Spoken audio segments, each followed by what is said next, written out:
Oi, gente. A Carla Zambelli foi condenada pelo TSE a pagar uma multa de R$30 mil pelas notícias falsas que ela divulga. Esse é um primeiro passo importante para responsabilizar a Zambelli pela divulgação de mentiras e desinformação pelas redes sociais. E como ela tem muitas mentiras divulgadas, né, é um primeiro passo que tende a se repetir várias vezes. Agora, a condenação mais aguardada por nós é uma outra, envolvendo uma ameaça que ela fez a um cidadão em São Paulo, perto da época da eleição, vocês lembram disso, e ela ainda será julgada por isso. E isso foi mantido pelo Supremo Tribunal Federal e tem grandes chances dela ser condenada, já que a responsabilidade dela pode ser vista claramente em vídeos, né? Temos evidências não apenas de fotos, mas de imagens em movimento que mostram ela fazendo aquele absurdo, né?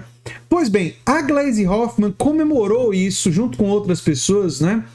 Porque o TSE decidiu que a deputada fez propaganda eleitoral irregular na internet durante a campanha em 2022. A presidente do PT, a deputada Gleisi Hoffmann, chamou nessa quarta-feira a também deputada Carla Zambelli de pistoleira, mentirosa e golpista nas redes sociais. Não foi a primeira vez que a presidente do PT criticou Zambelli nessa semana. A petista comemorou a decisão do TSE de aplicar uma multa de R$30 mil sobre a deputada. A corte considerou como propaganda eleitoral irregular na internet a divulgação durante a campanha de 2022, publicações que disseminavam mentiras sobre o processo eleitoral brasileiro e o aplicativo título. Ou seja, Zambelli mentiu, né, sobre o processo eleitoral brasileiro, né? Junto com... E essa desinformação, nunca é demais lembrar, as desinformações relativas ao processo eleitoral fazem parte do contexto que empurrou a tentativa de golpe do 8 de janeiro, né? A tentativa de golpe do 8 de janeiro tem como elementos centrais daquela ação, né, o grupo de bolsonaristas que falavam contra o processo eleitoral brasileiro. Que é por acreditar que o processo não seria legítimo que eles foram lá tentar fazer um golpe, se baseando em mentiras, né, em desinformação. Aqui é o que disse a Gleisi Hoffmann. Pistoleira Carla Zambelli, que tentou aparecer com um ridículo pedido de impeachment, toda hora tem que pagar uma multa por espalhar fake news. Hoje acordou com a notícia de que vai ter que arcar com R$30 mil por mentir sobre Lula nas eleições e por agir contra o processo democrático brasileiro, quando divulgou informação falsa de que havia fraude no título de eleitores para favorecer Lula. Mentirosa e golpista. Deve ser ruim para ela viver num país sério que estamos construindo, disse Gleisi Hoffmann.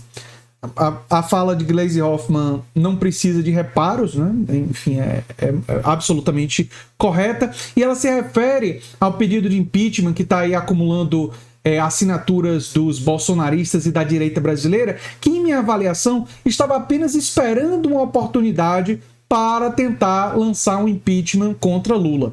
Agora, é interessante que eles tenham resolvido lançar um impeachment contra Lula porque Lula se levanta contra um genocídio. Porque Lula é um líder mundial, né, um dos poucos que se levantou com tanta firmeza contra o que acontece na faixa de Gaza com civis. Imaginem a história escrita sobre esse período, né, sobre os bolsonaristas. Os bolsonaristas são aqueles que tentaram retirar um presidente que teve a coragem de impedir um genocídio, de lutar para impedir um genocídio, né, de falar contra o absurdo que acontece em Gaza. É muito interessante. É muito interessante mesmo. Mas, enfim, o requerimento foi encabeçado por Zambelli, é motivado na declaração de Lula, não vou repetir, durante o encontro lá na União Africana. Vale a pena dizer que os líderes africanos estão esmagadoramente com Lula, né? Assim como uma boa parte da Ásia, líderes de vários países, já tem mais de 170 líderes de países que endossam a defesa do cessar-fogo e tal. Isso está pressionando, inclusive, mudanças nos Estados Unidos também. Enfim. O deputado federal Lindenberg Farias e o senador Humberto Costa também comemoraram a multa da congressista. Lindenberg disse o seguinte: mais uma vez, Carla Zambelli vai ter que arcar com suas mentiras e delírios sobre a política brasileira. Hoje foi determinado que ela vai ter que pagar multa de cerca de R$30 mil por espalhar fake news sobre o processo democrático e tal. Além de golpista, é mentirosa. Que a gente sabe que a Zambelli é mentirosa, isso é desde o início da trajetória política dela. A diferença agora é que ela começa a ser responsabilizada pelas mentiras, né? As mentiras andam junto com a Zambelli. Ela é tão mentirosa que a advogada dela pediu para ela parar de divulgar notícia falsa nas redes sociais para ela poder defender a Zambelli. A Zambelli, no dia seguinte que teve a conversa com a advogada, divulgou uma notícia falsa e aí poucos dias depois a advogada disse: tô fora da Zambelli, entendeu? Porque não dá para defender uma pessoa que você pede para parar de divulgar mentira, ela mente no dia seguinte. Mas não dá, porque a Zambelli não pode parar de mentir, porque a sua estrutura política nas redes sociais, ela é baseada nessas mentiras. Se ela parar de mentir, ela para de falar, para de fazer campanha, para de engajar, não tem o que dizer se não estiver mentindo, né? Enfim, aqui é Humberto Costa, grande dia, comemorando. Agora, eu quero lembrar algumas coisas sobre a Zambelli rapidamente. Ela foi intimada pelo STF no plenário da Câmara, né? Ela foi intimada a prestar esclarecimento sobre a ação em que ela ré por porte ilegal, né? E por 9, isso já é uma notícia mais antiga, mas eu quero lembrar que por 9 votos a 1, o STF manteve a ação contra a Zambelli por perseguição, lá em São Paulo, né? E Zambelli pode perder o mandato e ficar inelegível e ser presa se condenada no STF.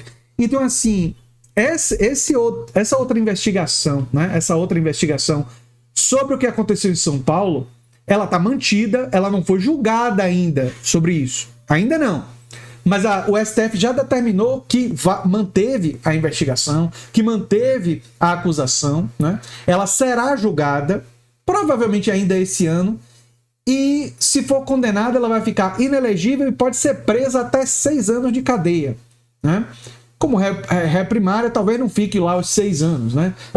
Mas, enfim, a condenação hoje dela, nesse outro caso, também me parece bem provável, baseada nas provas, né, nas evidências contundentes que nós temos disso. Tudo isso sinaliza, ao meu ver, que nós vivemos assim, começamos a viver já há algum tempo, mas isso cada vez mais claro, né, novos tempos no que se refere a notícias falsas e no que se refere a esses que ameaçam a democracia. Parece que eles começam gradualmente a pagar pelos seus crimes, a pagar pelo que fizeram, não é? É claro que, verdade seja dita, o pagamento maior, não é? A condenação que é mais pesada, essa ainda não aconteceu. Verdade seja dita. Mas o Supremo Tribunal Federal dá sinais que, quando as evidências forem contundentes, quando as provas forem claras, não irá abrir mão do seu papel constitucional, do seu papel republicano. E essa é uma grande notícia, porque isso rompe com o histórico de passar pano para golpistas e para a extrema-direita, que era, até bem pouco tempo na história brasileira, o lugar comum da justiça brasileira. Felizmente, parece que estamos superando isso, né? E tomara que superemos de fato. Eu sou André Teixeira Jacobina, o canal é a Nova Máquina do Tempo, e se você gosta do que a gente faz, se inscreve, dá um like, compartilha, quem sabe vira membro ou apoiador do canal. Um abração e até o próximo vídeo. Tchau, tchau.